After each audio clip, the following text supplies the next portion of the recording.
در حال باز کردن سرسیلندر نیسان دیزل، همیاری آقای احسان. ماشاءالله چقدر تمیزه.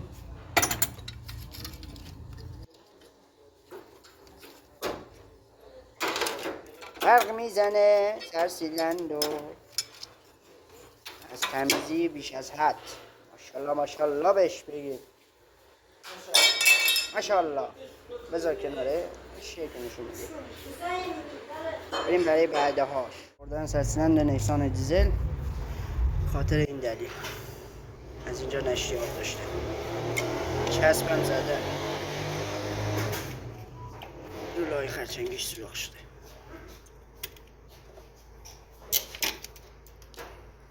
چسب زده سرسیلندر به خاطر این دلیل باز کردیم. لبنم داره نه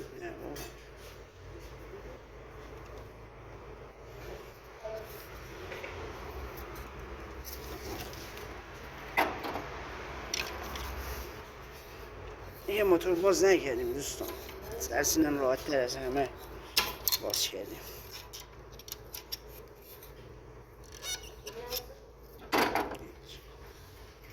من سرسیلندر رو تمیز میکنه.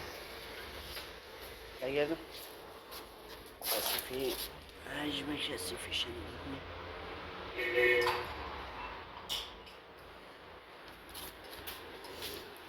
تمیزش کن.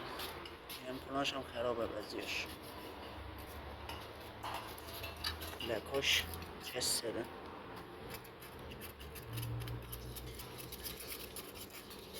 بوش سره حالت بوشه.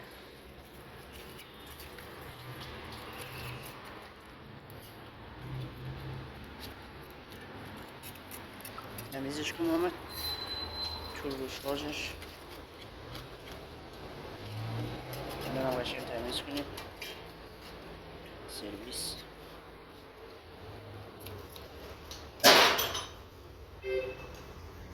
بریم لوله خرچنگیاشو دریاریم کن. این هم اتمام سرسیلندر نیسان دیزل. بستیم تمام.